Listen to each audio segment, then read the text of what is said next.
I might not look like much of a biker, but I've been riding motorcycles since I was about 17 years old and continue to do so today. Well, my name's Linda Bick, and I've actually originally came from England. That's where I learnt all my love for motorcycling, but I've been around Australia for quite some time. I now live in Port Lincoln in South Australia, and I am still a motorcyclist, and I'm looking forward to my bike arriving back here. The last very big journey that I did was from Spain, south of Spain, where I've been living for quite some time, to come back to Australia. So that was actually, took me 21 months to do it, and it was 81,000 kilometres, 26 different countries, so it's quite a long trip. As you can imagine, riding on a motorcycle, there's not a lot of luggage that you can take with you. After you've put all the spares and the camping gear on, there's hardly any room for clothes. But the one most important thing that I wanted to take with me were my musical instruments. You can always take a little tin whistle, you can put that anywhere. I also have a lagerphone, which is a collapsible one that goes on the back of the bike. And during the course of the trip, I actually bought a little fiddle in Thailand.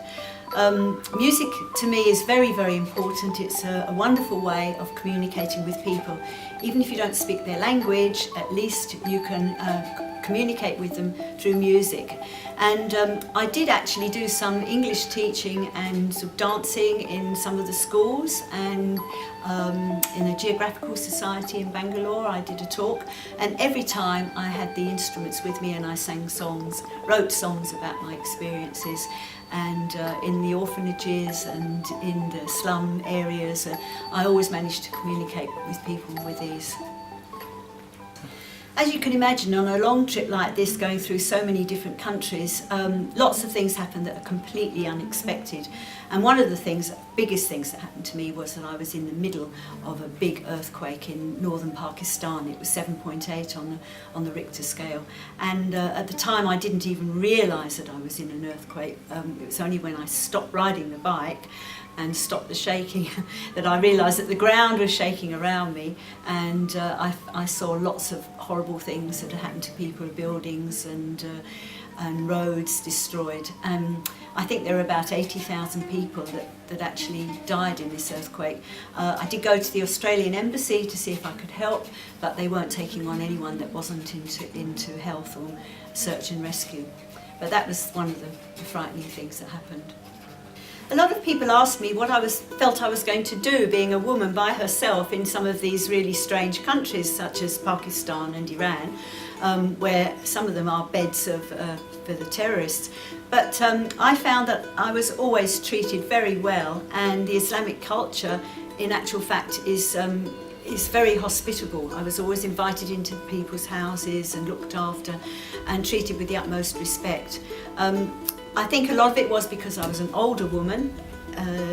If you're an older woman in those cultures, you're looked up to. So I found no problems at all travelling in those countries. And people say to me, well, which country did you like best, or what was the most exciting thing, or what did you get out of the trip? I got asked so many questions while I was on the road that I actually finally wrote a song about it. And I think the most important verse of this song to me is, I'll repeat it for you, it's forget all images painted by media and open your heart and mind to the world. A smile is the only weapon expedient in the pack of an overlander. And I think really that says it all.